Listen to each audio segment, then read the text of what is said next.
Bonjour, alors aujourd'hui on va parler de la réfractométrie. On a déjà parlé un petit peu de réfraction au dernier cours. Là je vais vous indiquer un peu à quoi ça sert, là, puis on va commencer à voir comment faire des calculs en lien avec la loi de la réfraction.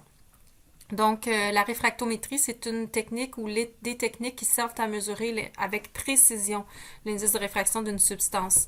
On vise ici une précision de 5 chiffres significatifs. Je vous montre un peu le tableau en bas, là, par exemple. Si on cherche à identifier une substance, on peut se servir de l'indice de réfraction comme une indication pour essayer de cibler là, c'est quoi finalement la substance qu'on a devant nous. Donc, c'est un des tests qu'on peut faire. Mais là, on voit, par exemple, trois liquides ici qui ont la même apparence. L'eau n'a pas le même indice de réfraction que l'acétone puis l'isopropanol.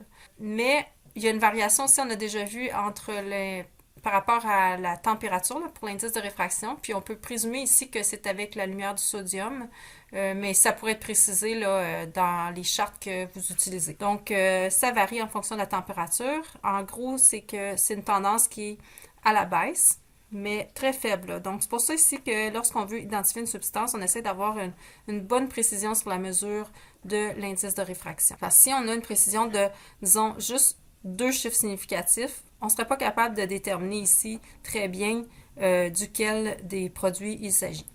Une autre chose qu'on peut faire, c'est par exemple vérifier la pureté d'un mélange. Ici, on a comme une image qui représente une jauge là, on peut faire passer dedans le fluide de batterie, là, une batterie de véhicule.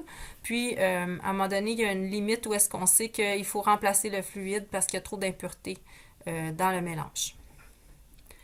On peut aussi déterminer des concentrations dans une solution.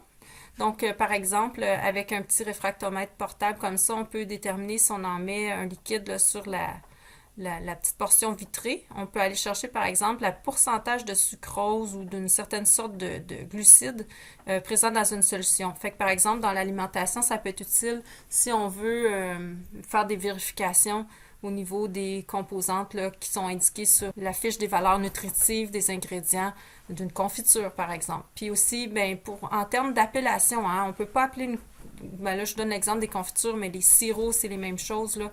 Donc, pour utiliser le mot confiture, il faut qu'il y ait un minimum de sucre, de pourcentage de sucre dans le produit. Si on est en deçà de ça, donc les produits qui sont un peu plus diète, entre guillemets, là, vous remarquerez qu'ils sont plus appelés genre tartinade ou des choses comme ça parce qu'on ne peut pas utiliser l'appellation confiture dans ces cas-là. Bref, on voit ici que l'indice de réfraction est modifié plus en plus qu'il y a de sucrose là, dans la solution. Donc, il y a des chartes précises pour des différents types de sucre qu'il peut y avoir. Ici aussi, on a un appareil qui permet de déterminer, ça c'est pour les milieux hospitaliers, la densité de protéines dans les urines. Donc ça peut être un signe de dysfonctionnement des reins, par exemple. Donc ça peut être utilisé aussi la réfractométrie dans les milieux hospitaliers. Donc ce sont tous des exemples. Je voulais vous convaincre que c'est utile avant de rentrer dans des calculs. Donc la loi de la réfraction s'appelle aussi la loi de Snell-Descartes. Pourquoi? C'est le nom de famille de deux scientifiques, mathématiciens, physiciens là, qui étaient un peu chacun de leur côté, ils sont arrivés à la même conclusion environ à la même période. Donc, on attribue cette loi-là aux deux. Il y avait René Descartes, qui est un mathématicien français que vous connaissiez probablement. Puis, il y a aussi Snell de la Hollande, qui évoluait dans les mêmes sphères. Donc, les deux sont arrivés à la même conclusion concernant la loi de la réfraction. Alors, on a vu au dernier cours que lorsque un rayon de lumière va traverser d'une substance transparente à un autre milieu transparent, si l'indice de réfraction est différent, bien, ça va faire dévier la lumière. Dans vos notes de cours, vous avez vu l'exemple de la voiture. C'est juste pour vous expliquer un peu le principe, là, c'est que dans le fond, quand quand le rayon de lumière arrive dans une substance qui est plus dense, le rayon ralentit, on a vu, parce que plus l'indice de réfraction est élevé, plus la lumière elle va ralentir. Ben, si on imagine une voiture qui rencontre une espèce de lisière de boue, ben, on pourrait dire, OK, le pneu qui va rentrer en premier dans la partie qui est boueuse, il va ralentir parce qu'il va un peu tourner dans le vide. Hein? Donc, ça va faire en sorte de faire bifurquer l'auto parce que là, la roue qui est ici, elle va continuer plus vite. Donc, ça va faire bifurquer l'auto. Donc, ici, on a un changement de direction.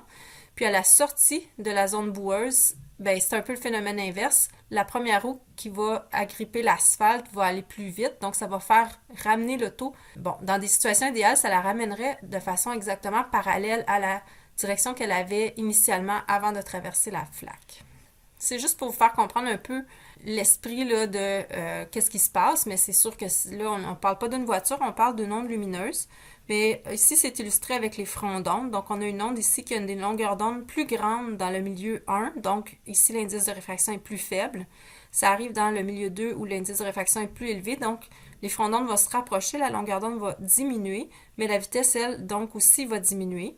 Ça fait bifurquer l'onde. Puis là, lorsqu'elle va revenir dans le milieu, si c'est le même indice que N1, bien, elle va ressortir de façon parallèle à la direction qu'elle avait au début. Mais on peut voir que ça a été déplacé, ok? Donc, c'est pas tout à fait dans la continuité du rayon qu'on avait au départ, mais c'est parallèle. Donc, comment on fait pour prévoir quelle va être l'orientation du faisceau lorsqu'on passe d'un milieu à un autre? On utilise la loi de Snell-Descartes ou la loi de la réfraction. Cette loi-là dicte que si on fait le produit de l'indice de réfraction dans un des milieux fois le sinus de l'angle numéro 1, donc dans le même milieu, l'angle entre le faisceau et la normale, on va obtenir une égalité avec le même calcul dans le deuxième milieu. Donc l'indice de réfraction dans le milieu 2, sinus de l'angle entre le faisceau réfracté et la normale. Alors la normale, je vous rappelle que si on regarde par exemple ici le faisceau quand il rentre dans, disons, une plaque de verre. Alors le faisceau, il est comme ceci, il est incident. L'angle d'incidence, ça va être par rapport à la normale. Donc la normale, c'est la droite pointillée ici qui est perpendiculaire à la surface et qui arrive au même point que le faisceau. On la prolonge, puis là, le rayon ici va dévier. Si on séparait cette zone-là en 4 parties, ce serait le rayon réfracté va toujours être dans le cadran opposé, si on veut. Mais l'angle ici ne sera pas le même après la sortie. Donc, dans le schéma ici, c'est angle d'incidence θ I, angle de réfraction θ R. Moi, je préfère juste garder θ1, θ2. Dans le fond, on a un milieu pour le calcul d'un côté de l'équation, puis l'autre milieu pour l'autre côté.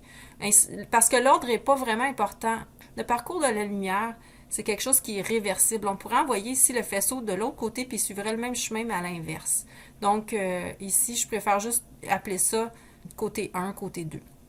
Maintenant, une autre chose que je veux mentionner ici, c'est que je ne sais pas si vous avez remarqué dans les schémas qu'on a vus jusqu'à maintenant, mais quand l'indice de réfraction va en augmentant, comme c'est le cas ici à l'entrée dans la vitre, disons que c'est de la vitre, alors on dit que le milieu 2 ici est plus réfringent.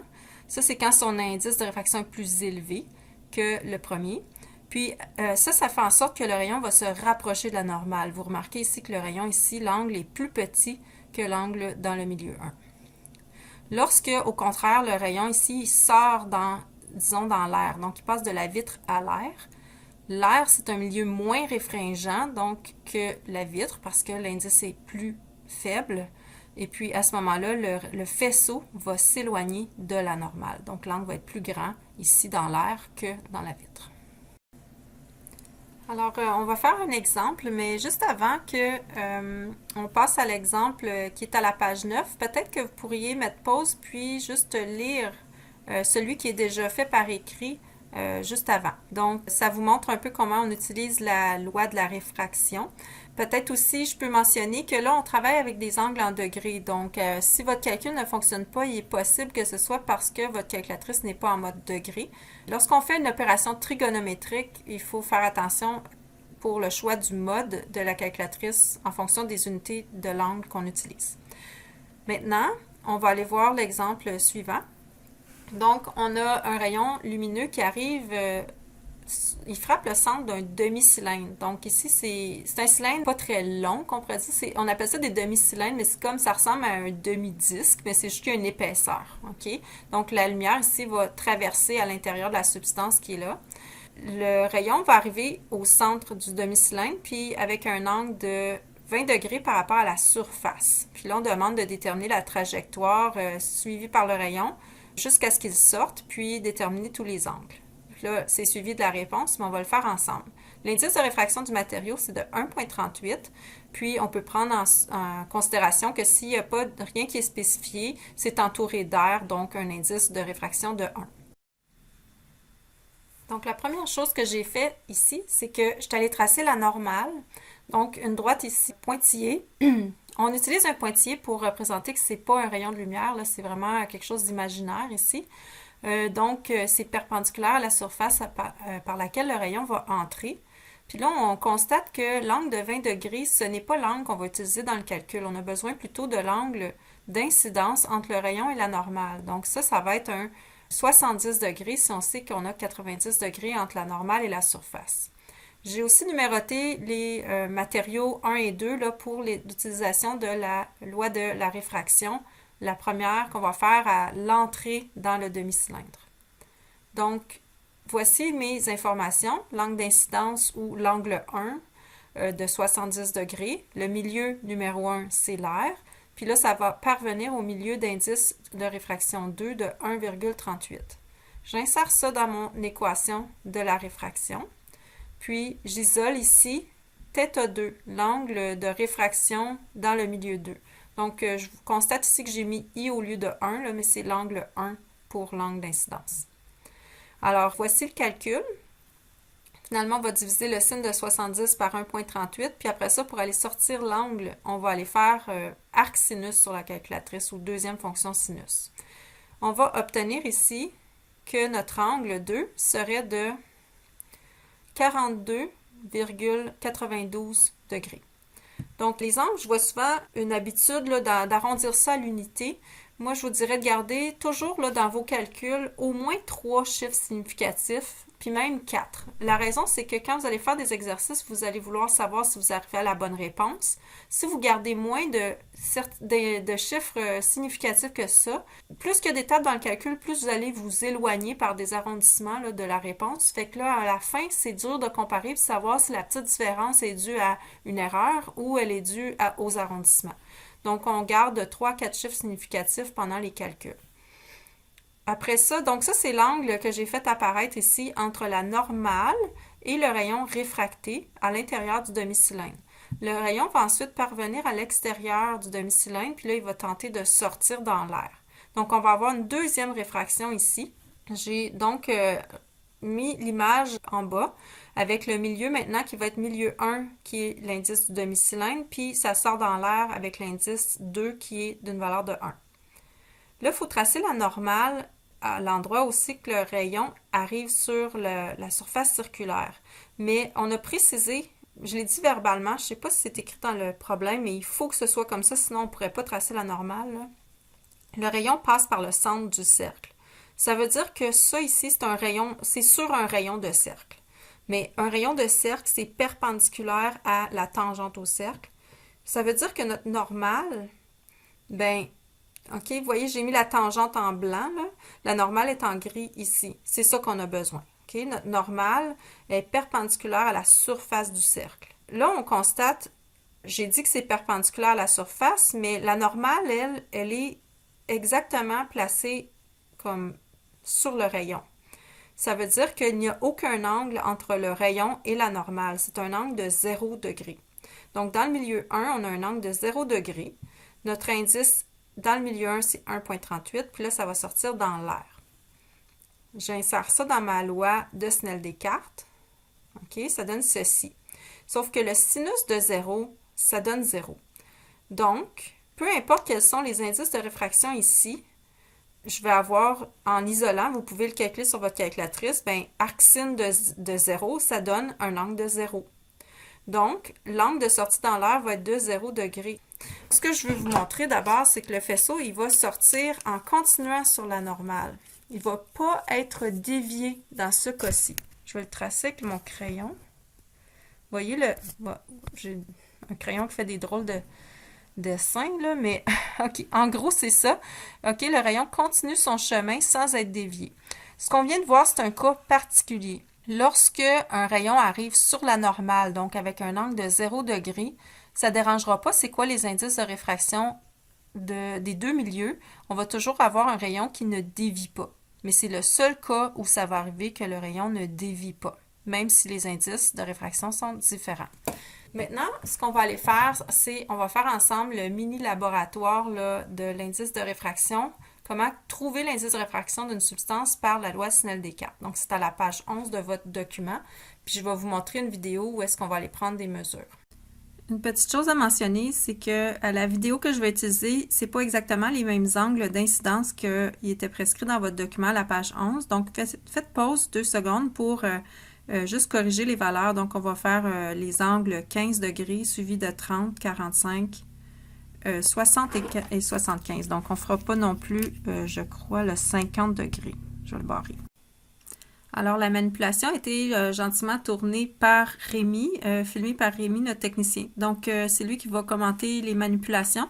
Je vais vous mentionner que vous n'avez pas à vous dépêcher d'écrire les mesures qu'il va prendre parce que après ça, elles sont mises sur un tableau, puis je vais faire pause et vous pourrez faire pause pour les prendre en note. Une autre chose que je veux mentionner, c'est que lorsqu'on fait passer comme ça un faisceau laser à travers le demi-cylindre, puis on veut s'assurer de mesurer le bon angle de réfraction, on doit s'assurer que pour sortir du demi-cylindre par la surface courbée, on veut être sûr que c'est pas dévié. Puis ça, c'est l'idée est de pointer le centre du cercle parce que comme on vient de voir dans l'exemple, ça fait en sorte que si le faisceau laser entre par le centre du cercle, à ce moment-là, il va traverser dans n'importe quelle direction, il va traverser le long d'un rayon de cercle, donc à un angle de 0 degré de la normale, puis là, il ne dévie pas en sortant, ce qui permet de prendre une mesure qui est précise un coup qui est sorti le rayon, puisque ça reflète le même angle que qu'est-ce qu'on a à l'intérieur du demi-cylindre. Donc, un laser qui envoie un faisceau sur une table qui est graduée en degrés et qu'on peut tourner. C'est un demi-cylindre de plexiglas qui est installé. Donc, le faisceau laser passe par la normale, donc il est envoyé avec un angle de 0 degré présentement. Je vais tourner mon plateau pour l'amener à 15 degrés. Et on peut aller voir que le faisceau de sortie, en cas de lui, est situé à 10 degrés. Donc, si on va chercher un autre angle, prochain point, 30 degrés.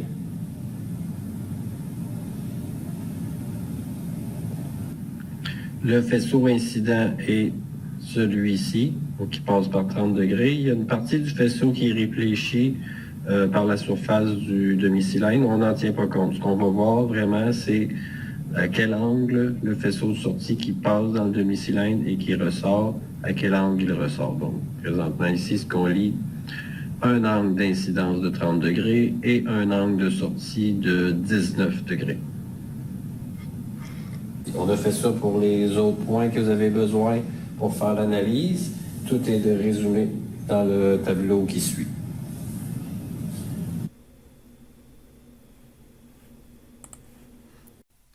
OK, alors à ce point-ci, on nous demande d'établir une façon de produire un graphique sur Excel avec nos informations, nos données, pour qu'on puisse en extraire l'indice de réfraction.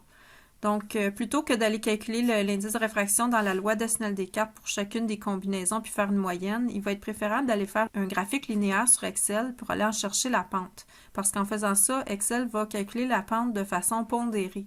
C'est-à-dire que si les points sont plus loin de la tendance générale, ils vont être moins pris en compte que ceux qui sont plus linéaires, là. Ici, j'ai écrit l'équation de Snell-Descartes, puis j'ai explicité ici tout de suite que l'indice numéro 1, c'est l'indice de l'air. Donc, c'est une valeur de 1. Ce qui fait que finalement, on se retrouve avec l'équation sinus de angle d'incidence, θ 1 égale l'indice de réfraction, c'est la valeur qu'on veut trouver, fois le sinus de l'angle 2. Si on compare à une équation linéaire, on pourrait imaginer ici que N2, si on va le chercher en utilisant ça comme étant la pente, bien, on a présentement ici la forme Y. Si on prend que la valeur Y est le sin de l'angle d'incidence, puis Y égale la pente fois X. Donc, X qui serait le sinus de l'angle 2. Donc, à ne pas confondre, là, on ne fera pas un graphique de l'angle 1 en fonction de l'angle 2. On va vraiment faire un graphique de sinus de l'angle 1 en fonction du sinus de l'angle 2. Donc, je vais aller rapporter les valeurs sur Excel, puis je vais vous montrer un peu comment on fait ça. OK, donc j'ai transcrit ici la colonne. La première colonne que vous voyez, c'est l'angle 2. Donc, dans notre prise de données, c'était l'angle qu'on a mesuré. Je l'ai mis en premier parce que ça va être la variable X dans notre graphique. Puis en Excel, on doit avoir la colonne des X avant la colonne du Y là, si on veut faire les choses de façon assez automatique. Donc, j'ai commencé par la variable qui va être en X et j'ai transcrit les valeurs mesurées.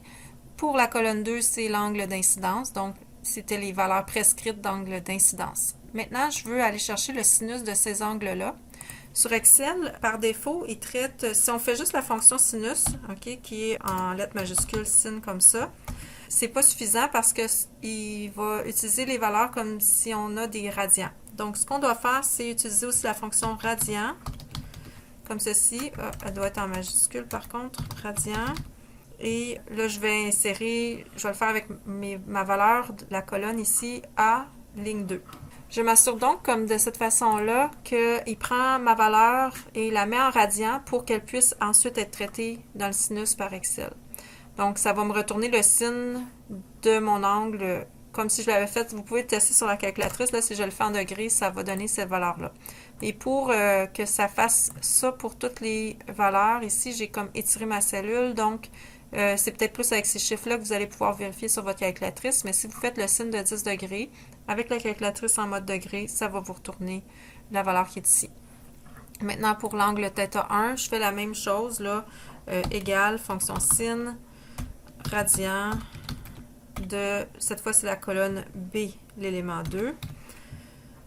Puis, on transpose ça à toutes nos valeurs. Donc voilà, j'ai mes données maintenant prêtes à être mises en graphique. Donc, je les sélectionne et maintenant, je vais aller faire insertion d'un nuage de points dans les graphiques, comme ça.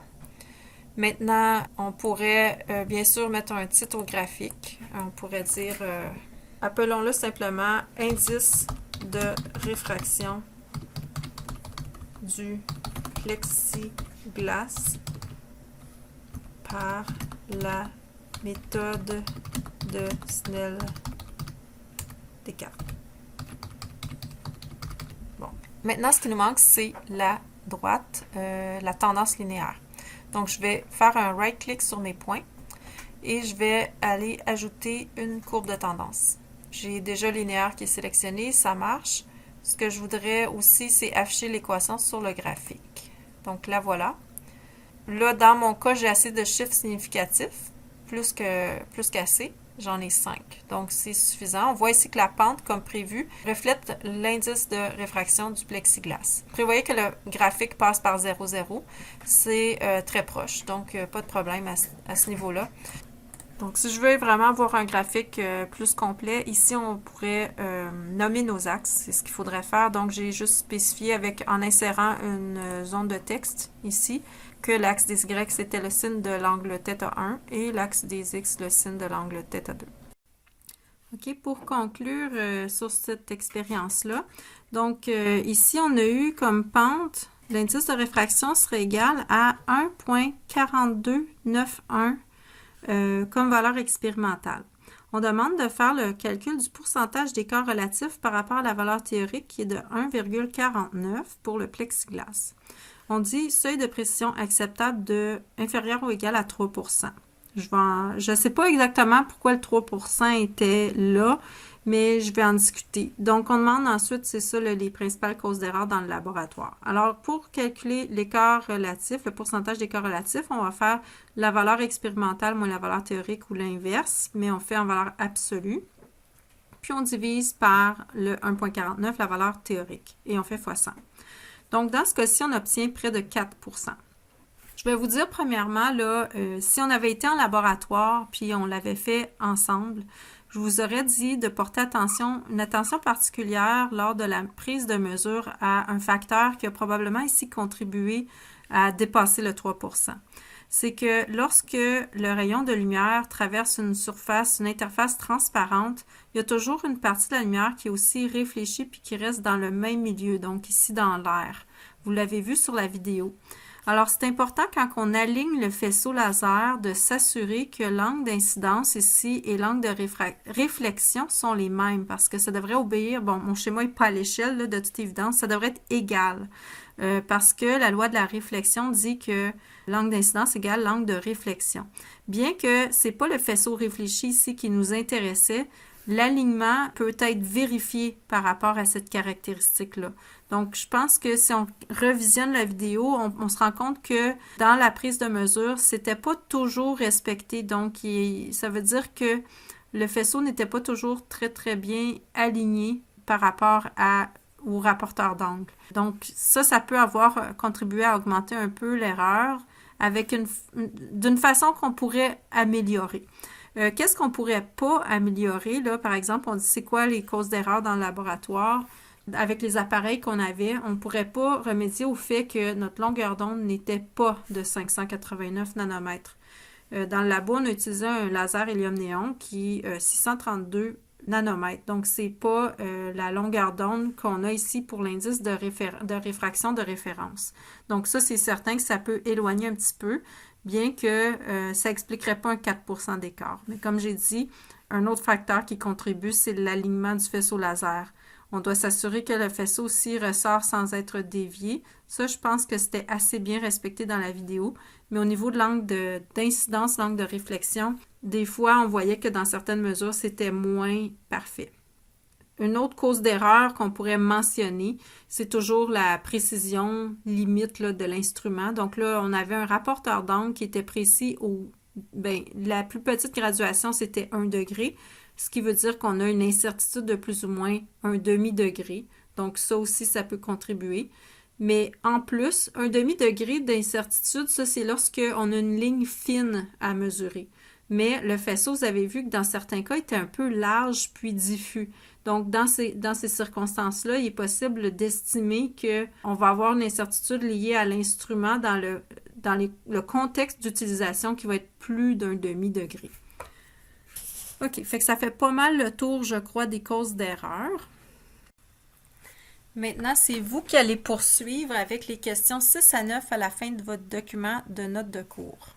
Fait qu'on va se revoir après ça la semaine prochaine avec la suite. Bon travail et bonne fin de semaine.